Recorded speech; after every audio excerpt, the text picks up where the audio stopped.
La viuda de la montaña acogió a un joven hambriento.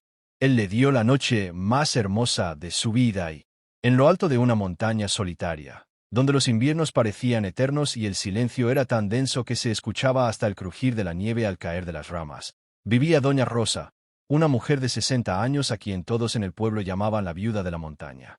Hacía 15 inviernos que la vida le había arrebatado a su esposo en un accidente minero, y desde entonces había aprendido a sostenerse sola con lo poco que daba la tierra y con el calor de los recuerdos, que a veces eran un consuelo y otras veces un peso insoportable. Su casita de madera, levantada con las manos de aquel hombre que amó, resistía los vientos fuertes y las tormentas de nieve, y en sus paredes aún se sentía la presencia de un hogar donde alguna vez hubo risas, canciones y proyectos. Rosa, aunque cargaba con el dolor de la soledad, nunca dejó de ser generosa. A menudo bajaba al pueblo con frascos de miel que recogía de sus colmenas, o con manojos de hierbas medicinales que cultivaba en pequeños invernaderos improvisados, y lo poco que recibía a cambio lo invertía en semillas o en velas. Pero lo que nadie sabía era que, en las noches más largas, cuando la luna apenas iluminaba el valle, ella lloraba frente al fuego y preguntaba al cielo por qué seguía viva, porque su historia no había terminado junto a la de su esposo. Una tarde de enero, el viento soplaba con tal fuerza que las ventanas temblaban como si fueran a romperse. Rosa había logrado encender el fuego y preparaba una sopa sencilla de papas y cebada, cuando de pronto escuchó un golpe en la puerta, un golpe débil, casi un ruego. Dudó unos segundos, porque nadie subía hasta esa altura en medio de la tormenta, pero al abrir, encontró a un joven tambaleante, empapado por la nieve, con los labios morados y los ojos llenos de miedo y cansancio. «Por favor, un poco de agua», alcanzó a decir antes de desplomarse sobre el umbral. Rosa, sin pensarlo, lo arrastró hacia adentro, lo envolvió con mantas y le acercó la sopa caliente. El muchacho comió con desesperación, como quien no probaba alimento en días. Se llamaba Gabriel, tenía apenas 20 años y había huido de la ciudad buscando trabajo en las minas, pero la miseria y el hambre lo habían dejado perdido en las montañas. Rosa lo miraba comer y veía en él algo más que un forastero, veía a un hijo que nunca tuvo, un eco de la juventud que se le escapó entre las manos, un pedazo de humanidad que llegaba a recordarle que aún valía la pena abrir la puerta. Esa noche, mientras afuera rugía la tormenta, Rosa le cedió su cama y ella durmió en una silla junto al fuego. Gabriel, agradecido, le tomó la mano antes de cerrar los ojos y le dijo: «Usted me ha salvado, señora, no lo olvidaré nunca».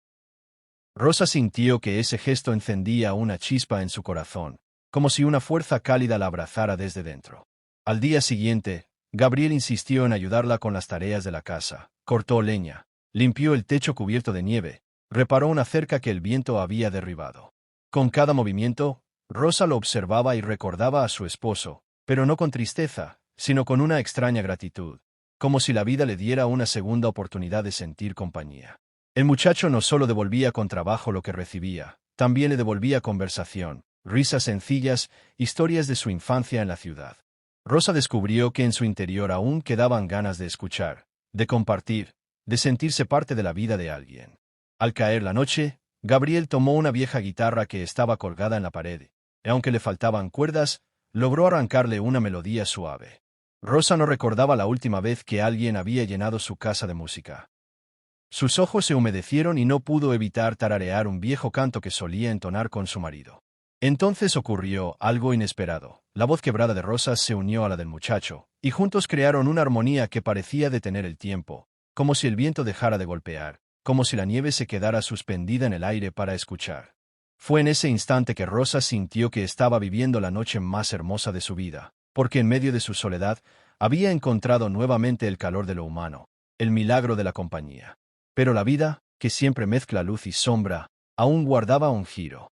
Gabriel confesó que pensaba marcharse al amanecer, que no quería ser una carga.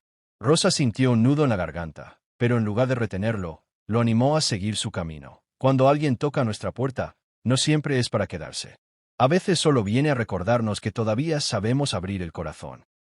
Gabriel la miró con gratitud y, antes de partir, le entregó un pañuelo donde había dibujado con carbón un retrato de ella junto al fuego. Era un gesto simple, pero contenía toda la ternura de un hijo hacia una madre. Rosa lo guardó como un tesoro. Semanas después, cuando volvió al pueblo, escuchó un rumor. Decían que un joven llamado Gabriel había conseguido trabajo estable gracias a la recomendación de un anciano minero, y que cada vez que hablaba de su suerte, mencionaba a una viuda a la montaña que le había devuelto la vida. Rosa, al oírlo, comprendió que aquella noche compartida no solo había sido un regalo para ella, sino también para él. Había sembrado en Gabriel la certeza de que siempre existe alguien dispuesto a tender una mano, incluso cuando todo parece perdido. Y desde entonces, cada vez que la soledad la visitaba, Rosa miraba el retrato dibujado en el pañuelo y sonreía, sabiendo que su casa, aunque humilde, había sido faro en medio de la tormenta para un alma extraviada. Comprendió que el amor no siempre se manifiesta en grandes promesas ni en historias eternas, sino en gestos pequeños, en noches compartidas, en la decisión de abrir la puerta cuando alguien golpea con necesidad. Esa certeza llenó sus días de paz, y cuando los inviernos volvieron a ser largos, ya no los vivió como una condena, sino como la oportunidad de preparar otra sopa caliente, encender otra hoguera y esperar, con el corazón despierto, al próximo viajero que necesitara encontrar refugio. Porque Rosa había aprendido que cuando das un poco de calor a otro, la vida siempre te devuelve mucho más de lo que entregas. Y en esa verdad sencilla encontró la fuerza para seguir viviendo, no como una viuda perdida en la montaña, sino como una mujer capaz de convertir la soledad en un abrazo para el mundo.